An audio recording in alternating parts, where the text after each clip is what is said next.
Hai viewers, jumpa lagi bersama Medi dalam channel Infolomedia. Kali ini kita akan membahas sebuah negara yang merupakan anggota Persemakmuran Inggris. Letaknya berada di Kepulauan Windward, Laut Karibia. Namanya ialah negara Dominika. Namun sebelum itu, silahkan tekan tombol subscribe dan jangan lupa nyalakan loncengnya ya, biar tidak ketinggalan informasi yang Medi sajikan di channel ini. Mari kita lanjut. Negara Dominika diapit oleh dua pulau kecil di Karibia, yakni Pulau Guadalupe dan juga Martinique. Luas negara ini sebesar 751 km persegi, dengan jumlah total populasi sebanyak 71.991 jiwa di tahun 2020, sehingga termasuk dalam salah satu negara terkecil di dunia. Nama ibu kota negara ini ialah Roseau, sedangkan mayoritas penduduk adalah keturunan Afrika dan juga penduduk asli. Sebagian besar populasi di Dominika memeluk agama Katolik dan Kristen Protestan, sedangkan bahasa resmi yang dipergunakan di negara ini adalah bahasa Inggris. Dulunya, pulau ini dihuni oleh orang-orang Arawak yang kemudian hari diusir oleh orang-orang Karib pada abad ke-14. Pada suatu hari, tibalah seorang penjelajah Spanyol bernama Christopher Columbus yang tiba di pulau ini pada hari Minggu tanggal 3 November tahun 1493. Sehingga pulau ini pun diberi nama Sunday, atau dalam bahasa Latin Dies Dominica, yang artinya hari Minggu. Tidak berapa lama, rombongan pelaut ini akhirnya meninggalkan pulau karena dikalahkan oleh orang-orang Karib. Pada tahun 1627, Britania Raya berusaha untuk menaklukkan pulau ini, namun gagal. Dan berselang 8 tahun kemudian, tepatnya tahun 1635, Prancis mengklaim kepemilikan atas pulau ini. Dan pada tahun 1660-an, mereka pun meninggalkan pulau. Selama ratusan tahun selanjutnya, Dominika tetap terisolasi dan orang-orang Karib tetap tinggal di sana. Pada tahun 1763, Prancis menyerahkan kepemilikan atas pulau ini kepada Britania Raya. Kemudian Britania Raya pun merancangkan pemerintahan dan menjadikan Pulau Dominika sebagai koloni di tahun 1805. Pada tahun 1834 terjadilah emansipasi budak Afrika di seluruh kekuasaan Britania Raya, sehingga di tahun 1838 Dominika menjadi koloni Karibia Britania pertama yang memiliki legislator yang dikendalikan oleh kulit hitam. Pada tahun 1896 Britania Raya mengambil alih kendali pemerintahan Dominika dan menjadikannya koloni mahkota. Setengah abad kemudian, antara tahun 1958 sampai tahun 1962, Dominika menjadi provinsi Federasi Hindia Barat yang berumur pendek. Dan pada akhirnya, tanggal 3 November tahun 1978, Dominika menjadi negara merdeka.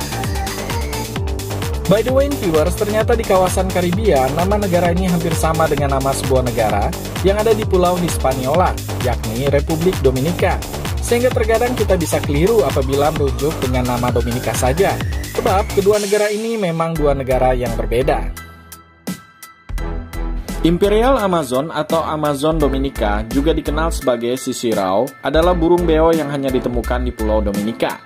Burung ini telah ditetapkan sebagai burung nasional Dominika, bahkan gambar burung ini tampil di bendera nasional Dominika. Ternyata viewers, spesies burung beo ini terancam punah. Hingga pada tahun 2019 diperkirakan hanya tersisa sekitar 50 ekor burung beo dewasa di alam liar. Sistem pemerintahan yang dianut oleh Dominika adalah sistem pemerintahan republik parlementer, di mana kepala negara adalah seorang presiden, sedangkan kepala pemerintahnya dipegang oleh seorang perdana menteri. Di bidang perekonomian, ekonomi Dominika sangat tergantung pada sektor pertanian dan juga pariwisata. Berbicara mengenai pariwisata yang merupakan salah satu penunjang ekonomi di negara ini, maka kita perlu melihat tempat wisata manakah yang menarik di negara ini. Yang pertama ialah Bowling Lake. Danau ini berada di Taman Nasional Mont Trois-Pitons yang berjarak 11 km dari Roseau, ibu kota negara ini. Namun untuk mencapai danau, pengunjung harus trekking masuk hutan selama 4 jam. Bowling Lake bukanlah danau biasa. Dari namanya saja kita sudah tahu bahwa danau ini memiliki suhu panas yang tinggi, sebab air danau senantiasa mendidih di suhu 80-90 derajat dan mengeluarkan asap yang tebal. Danau ini memiliki panjang 61 meter dengan lebar 76 meter, serta kedalaman mencapai 60 meter. Pada tahun 1997, UNESCO menyematkan Taman Nasional, termasuk Bowling Lake di dalamnya, sebagai situs warisan dunia. Apabila ingin berkunjung ke lokasi ini, kita bisa mengikuti tur wisata yang diadakan oleh operator tur yang ada di Dominika. Tentunya dengan aturan yang ketat ya, yakni turis dilarang untuk menyentuh air danau. Yang kedua ialah air terjun Victoria. Ini adalah salah satu air terjun paling mengesankan di pulau ini. Air terjun Victoria terletak di Taman Nasional Mount Trois-Pitons. Air terjun ini berasal dari White River yang mengalir di atas tebing ke kolam hangat di bawahnya. Apabila kita ingin mendaki air terjun ini, maka kita membutuhkan pemandu karena melewati bebatuan yang licin. Tempat yang ketiga ialah air terjun Trafalgar. Air terjun ini merupakan tempat yang populer untuk dikunjungi di Dominika. Ini merupakan air terjun kembar, di mana aliran utama air terjun berasal dari pegunungan. Untuk mencapai keindahan alam yang mempesona ini, kita membutuhkan waktu 10 menit berjalan kaki dari desa Trafalgar. Air terjun yang terletak di sebelah kiri disebut air terjun Papa, yang memiliki ketinggian 38 meter. Sedangkan yang di sebelah kanan disebut air terjun Mama, dengan ketinggian 23 meter. Pengunjung juga bisa datang ke dasar air terjun dan menikmati mata air panas sambil merasakan kesejukan alam di tempat ini. Tempat yang keempat ialah Pantai Dominika. Walaupun sebagian besar wisatawan lebih memilih wisata pendakian dan juga menyusuri alam pulau ini, namun bukan berarti Dominika tidak memiliki pantai yang menarik untuk dikunjungi. Pantai Dominika sebagian besar memiliki keindahan pasir hitam vulkanik, meskipun pasirnya sebenarnya bisa terlihat abu-abu.